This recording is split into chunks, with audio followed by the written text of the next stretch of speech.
సరే నేను గంభీరంగా మౌనంగా చూస్తున్నా. నేను కొడితే వట్టి కొట్టు నాకు అలవాట్లేదు కదా.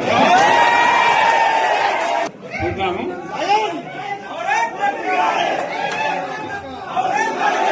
నా రోజులు కానీ అన్నట్టుగా నేను చూస్తా ఉన్నా. కానీ మనోళ్ళందరూ కూడా ప్రతిపాదిస్తుంది ఏంటంటే, ఒక సంవత్సరం జరిగిపోయింది, సంగమేశ్వర ఆన్నే పన్నది, బసవేశ్వర ఆన్నే పన్నది, పాలమూరు ఉత్పత్తుల పథకం ఆన్నే పన్నది, కాళేశ్వరం అట్లే పెడుతున్నారు. ఇవన్నీ అన్యాయాలని కాబట్టి ఫిబ్రవరి నెలాఖరులో ఒక పెద్ద బహిరంగ సభ పెట్టాలి, ఇక్కడ కథ చూడాలి అని జరుగుతూ ఉంది. కాబట్టి మీరు కూడా పెద్ద ఎత్తున దయచేసి ఆ సభకు కదిలి రావాలి, కదా దూరమే ఉండదు. ఆ రకంగా తెలంగాణ శక్తి ఏందో మరొకసారి చూపించి వీళ్ళ మెడలు వంచి ఇప్పుడు సాధించాలి. భవిష్యత్ కోసం కూడా కొట్టాడకు మనం సిద్ధంగా ఉండాలని తెలియజేసుకుంటూ, పరమేశ్వర్ గారికి అంతటి లోకమంత్రం ఇది. కోటి రూపాయల భూమి ఇప్పుడు 50 లక్షల కట్టుకోలేదు.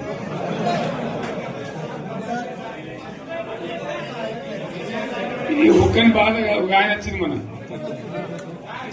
ఒక ఆయన ఒక 10 మంది వచ్చారు హైదరాబాద్కి. అందులోకి 2 ముస్లిం సోదరులు వచ్చారు. साहब सो तबाह हो गया, इफलासी मुफलसी बच्चे क्या दबे हो गए.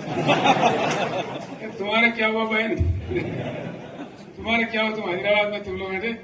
मेरा कारोबार है साहब, मेरा छोटा मोटा कारोबार है, होटल भी है, 70% गिर गया. अब हर कोई पूछ रहे, हर कोई केसीआर को याद कर रहा है सामान. వాళ్ళు మాట్లాడుతున్నారు.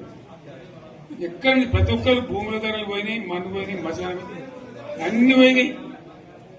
ఇంత మంచిగా 4 ఎకరాల రైతు నేను 4 కోట్ల ఆసాగా అనుకుంటుండే. అంత ధీమా ఉంది, ఎంత బాగుంది. హైదరాబాద్ నుంచి అడిగితే కూడా వచ్చి మనం ఇవ్వకపోదాం భూములు, డిమాండ్ పెరగానే. అంత బ్రహ్మాండంగా మారుమూల ప్రాంతంలో కూడా 40 లక్షలు 50 లక్షలు ఎకరానికి ఉండే. అటువంటిది సగానికి సగం పడిపోయి మొత్తం నాశనం చేశారు. వీళ్ళు ఇట్లే వదిలిపెడితే ఇంకింత నాశనం అవుతుంది. కాబట్టి మనం కొట్లాడాల్సిందే. నేను ఇంకొక మాట మీకు చెప్తా. ఎలక్షన్లలో నేను మస్తులో చూసిన 50 ఇళ్లలో పార్టీలు గెలితే ఓడతాయి. ఇంత మాయలు ఏడాది లోపలనే కాంగ్రెస్ పార్టీ దొరికితే కొడతాం రాని అంత గొప్ప.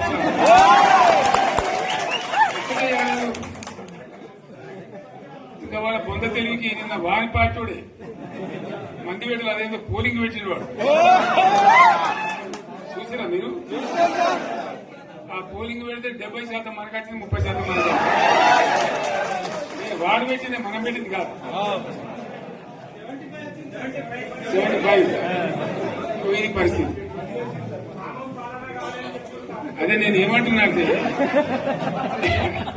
ఫామ్ హౌస్ అంటే ఏముంటది, వారి ఉంటది, మాకు ఉంటది, అలా ఉంటది. కాంగ్రెస్ వాళ్ళు ఎంత మంచి చేస్తే పారబడి తవ్వచ్చు కూడా లంగత. దీన్ని ఫామ్ హౌస్ అని మనం బదనాం చేసి అంతే కదా. నేను ఏమంటున్నా అంటే, అన్ని మబ్బులు విడిపోయినట్టు ప్రజలకు అన్ని తెలిసిపోతున్నాయి. మంచి ఏంది, చెడ్డ ఏంది, ఏం జరిగింది అన్ని ఇంకా ఘోరమైందని చెప్తున్నా. వీళ్ళ తెలియదక్కతనానికి ఏమైంది? నిన్న మొన్న రిపోర్ట్ వచ్చింది. Comptroller and auditor general of India అని కాగ్ అంటారు దాన్ని. కాగ్ రిపోర్ట్ వచ్చింది. పోయిన సంవత్సరం మన గవర్నమెంట్ లో వచ్చిన ఆదాయం కంటే 13,000 కోట్ల రూపాయల ఆదాయం తగ్గిపోయింది. ఇంకా మార్చి పోయేవరకల్లా ఇంకో 3-4 కోట్లు అవుతుంది. అంటే 15,000 కోట్ల ఆదాయం పోతుంది.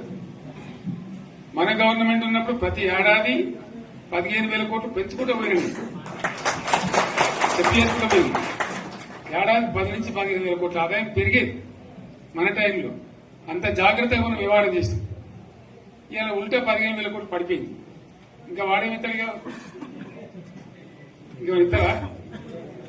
ఇంకో 4-5 నెలలైతే జీతాలే కష్టమైపోతూ అందరు పెండింగ్ పెట్టి రిటైర్ అయిన దొరుకుతలు పైసలు మీరు చూస్తారు కదా పేపర్లలో. సో ఆ విధంగా రాష్ట్ర ఆర్థిక పరిస్థితిని కూడా దివాలా తీయించారు. వాళ్ళతోనేం కాదు, 100కు 100% ఇప్పటికే ప్రజల నిర్ణయానికి వచ్చారు. డెఫినెట్ గా రాబోయే గవర్నమెంట్ మనదే అని అనుమానం కూడా అవసరం లేదు. ప్రాజెక్టు చెరువు కింద నీళ్లు తీసుకుంటే బంద్ చేసినాం, నీటి తీరువ రద్దు చేసినాం. అట్లా ఎన్నో సదుపాయాలు చేసుకున్నాం రైతులు. బాగా జరుగుతుండే. అప్పుడప్పుడు ఏమవుతుంది, కొన్ని దుష్ట దినాలు వస్తాయి, చెడు గడియలు వస్తాయి. మనోళ్ళు కూడా అలవోకగా ఓట్లేసారు. మీరు గొప్పలో మీరు మాణిగ్రహం గెలిపించారు. కొన్ని నియోజకవర్గాలలో అత్యాశకు పోయి నేను చెప్పినప్పుడు అప్పుడు మంది మాటలు పట్టుకొని మారమానం పోతే మళ్ళీ వరకు ఇల్లు కాలిపోతారు. వీళ్ళని నమ్మితే అమాంతం మింగుతారు, మోసపోతాం. రైతు బంధుకు రామరామ అంటారు, దళిత బంధుకు జైబీం అంటారు. వీళ్ళు ముంచుతారా ఆయన చెప్పిన ఆయన వాడు తులం బంగారం ఇంత, నీకు ఏంటి, నీకు బంగారం వడ్డానం పెడతాను కానీ ఆయన నమ్మి ఏమో మీ సంగతి ఎంతో చూద్దామని ఆయనతో వేశారు. వేసింది ఇరుకపోయారు, బావిలో పడ్డారు, అయిపోయి ఉన్నాయి అన్ని పీకే. మళ్ళీ మొదటికి వచ్చానా కైలాసం ఆడలో పెద్ద పామింగినట్టు అయింది మళ్ళీ. అంతే కదా, ఆలోచన లేకుండా ఎటు పడితే అటు ఎవడో ఏదో చెప్తే నమ్మి ఓట్లేస్తే ఏమైంది అనేది ఒక మంచి గుణపాఠం ఇది తెలంగాణ. గ్యారంటీగా మంచిగా సంసారం జరుగుతుంది. జర తువ్వకచ్చినాం, రైతులు ఇంత ముఖం తెలివైతుంది, ఇంత బాకీలు కట్టుకుంటుండ్రి. ఎంతో మంది పాపం సిటీలు వేసుకుందరు, ఏదో వేసుకుందరు. రైతు బంధు పైసలు పడితే ఎంత సంతోషం ఉంటుంది. ఆయన మీరు గంగలు కట్టినాయి. ఇప్పుడు వాడు ఇతడో ఏడో భగవంతుని కనుక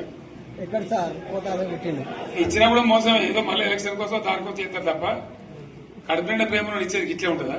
సర్పంచ్ ఎలక్షన్ పెట్టింది సార్. మనం ఉన్నప్పుడు కరోనా వచ్చింది. కరోనా వస్తే కూడా నేను రైతు బంధు ఆపలేదు. కరోనా వచ్చి రాష్ట్రానికి రూపాయి ఆదాయం రాకపోయినా 4-5 మంచి స్కీములు తెచ్చి ఇవాళ కాపాడుకున్నాం. గౌరవంగా బతికింది రైతులు. బీమా వచ్చినండి, రైతు బీమా పెడితే ఎంతమందికి సాయం జరిగింది.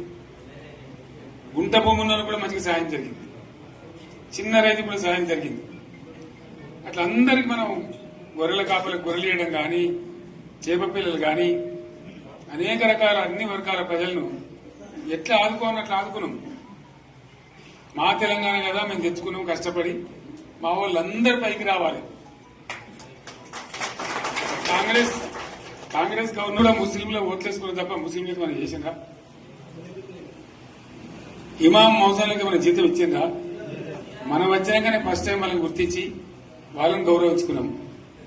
ముస్లిం మైనార్టీ పిల్లలకు, మన గిరిజన పిల్లలకు, మన ఎస్సీ పిల్లలకు, మన బీసీ పిల్లలకు ఎంత మంచి రెసిడెన్షియల్ స్కూల్ పెట్టుకున్నాం. అందరినీ కూడా ముందు తీసుకుపోవాలి. ఇవాళ మన కళ్ళ ముందని నాకు బాధ కలిగేది ఏంటంటే, చిన్న వర్గాల ప్రజలు కాన్వెంట్ స్కూళ్ళలో చదివించలేరు, వాళ్ళ పిల్లలు కూడా బాగా చదవాలని చెప్పి ఎస్సీలకు, బీసీ, మన మైనార్టీ సోదరులకు గురుకుల పాఠశాలలు పెట్టారు. అద్భుతమైన చదువు చదువుకునే వాళ్ళు. ఇవాళ మొత్తం రోజు బడి పిల్లలు విషాహారము, కడుపు నొచ్చుడు, బాధపడు, పురుగులు అన్నం పెట్టుడు. పిల్లలు వెళ్ళిపోతున్నారు, ఆ స్కూళ్ళ నుంచి ఇళ్లకి వెళ్ళిపోతున్నారు. తల్లిదండ్రులు కూడా భయపడి తీసుకుపోతున్నారు. ఏం ఘోరం ఇది నాకు అర్థం కాదు.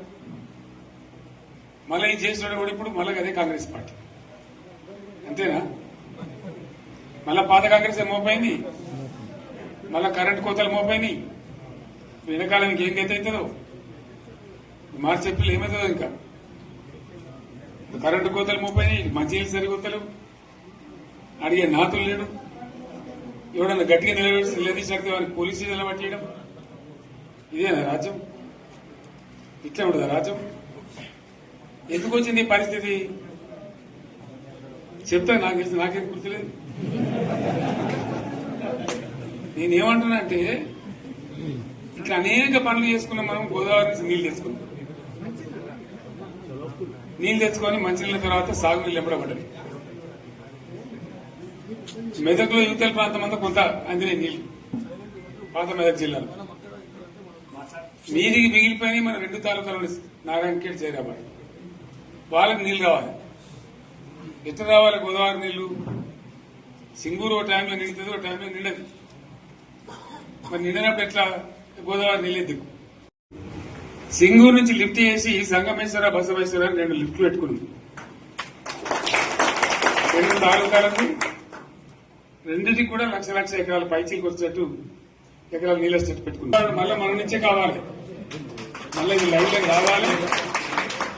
అందరు మంచిగా ఉండాలి. ఎందుకంటే మనకు మన పార్టీకి కులం లేదు, మతం లేదు, జాతి లేదు. తెలంగాణలో ఉన్న ప్రతి బిడ్డ మనోడే. వాళ్ళు ఏ మతం ఉన్నారు, ఏ కులం ఉన్నారు మనకు అవసరం లేదు. ఈ తెలంగాణ బార్డర్ గీత లోపలిన బిడ్డలు అందరు మనోళ్ళే, అందరు బాగుపడాల్సిందే. ప్రతి ఒక్కరికి న్యాయం జరగాల్సిందే. ఆ న్యాయం జరిగి ఆ ఫలితాలు తెలంగాణకు వచ్చేదాకా ఇంకెవ్వడు కొట్లాడాడు, ఎవరితో కాదు. అది అబద్దాల పంచాంగం. మళ్ళా మనమే కొట్లాడాలి. అంతేనా? పక్క మాట అనేది కొట్లాడదాం కదా. ప్రాణం పోయినా సరే తెలంగాణకు రక్షకులు మనమే. తెగించి కొట్లాడాల్సిందే. తెలంగాణ హక్కులను కొట్లాడాల్సిందే. మనమే కొట్లాడి తీరాల్సిందే. అలా రెండవ మాట లేదు. కాబట్టి దయచేసి అవసరమైన సందర్భంలో మీ జిల్లా నాయకులు పిలిపిస్తారు, రాష్ట్రం నుంచి నేను కూడా పిలిపిస్తాను. మీరు సిద్దపడి ప్రత్యక్ష ప్రజా పోరాటాలు లేవదీసైనా సరే మన ప్రాజెక్టులు సాధించుకోవాలి, మన నీళ్లు సాధించుకోవాలి, మన ప్రజలకు అన్యాయం జరుగుతుంటే ఎదురు తిరగాలి, కొట్లాడాలి. తప్పకుండా ప్రజలకు న్యాయం చేసేదాకా మనం ముందు పోతూనే ఉండాలి. తెలంగాణ కోసమే బయలుదేరిన జెండా గులాబీ జెండా. తెలంగాణను సాధించింది గులాబీ జెండా. తెలంగాణను మంచిగా చేసి లైన్లో పెట్టింది గులాబీ జెండా. భారతదేశంలో నంబర్ 1 అనేక విషయాల్లో చేసి సాధించి చూపెట్టింది గులాబీ జెండా. కాబట్టి దయచేసి నేను మీ అందరిని కోరేది, మీకు మంచి ఎమ్మెల్యే ఉన్నాడు మాణిక్రావు గారు. ఆయన నాయకత్వంలో మంచిగా పనిచేసి మంచిగా ముందుకు పోయి చాలా చక్కగా మంచి ఫలితాలు భవిష్యత్తులో సాధించాలి. పరమేశ్వర్ పాటిల్ గారికి, వారు వెంట వచ్చిన మిత్రులకు నేను ప్రత్యేకంగా ధన్యవాదాలు చెప్తా ఉన్నాను. ఇటువంటి కార్యకర్తలు, ఇటువంటి నాయకులే పార్టీకి పట్టుబొమ్మలు, తెలంగాణ జాతి రత్నాలు. తెలంగాణకు ప్రమాదం వచ్చిందన్నప్పుడల్లా ఇటువంటి బిడ్డలే ఎక్కడో లేచి నిలబడి వాళ్ళ మా తెలంగాణని ఆ సోయి చూపెడతా ఉన్నారు. మీరు నడిచిన 140 కిలోమీటర్ల పాదయాత్ర వృధా పోదు. ప్రజలందరూ కూడా మేము చూసాం. దాంట్లో తోపంట కూడా మీతో ఎంతో మంది మాట్లాడింది, అడిగాను మిమ్మల్ని ఎందుకు పాదయాత్ర ఇస్తున్నాయి. మీరు కూడా అందరికి చెప్పిండ్రు, అంతే కదా. మీకు కూడా అర్థమైంది ప్రజలు ఎంత వ్యతిరేకం ఉన్నదనేది. సో ఆ రకంగా మీ పాదయాత్ర వృధా పోదు, మీ కష్టం వృధా పోదు. తప్పకుండా రాబోయే రోజుల్లో విజయం మనదే. అయితే మన విజయం మన కోసం కాదు, అది తెలంగాణ విజయం కావాలి, తెలంగాణ ప్రజల విజయం కావాలి, తెలంగాణ రైతుల విజయం కావాలి అని మనవి చేస్తూ మరొకసారి పరమేశ్వర్ను వారి బృందాన్ని అభినందిస్తూ వస్తున్నట్టు మనకి లైన్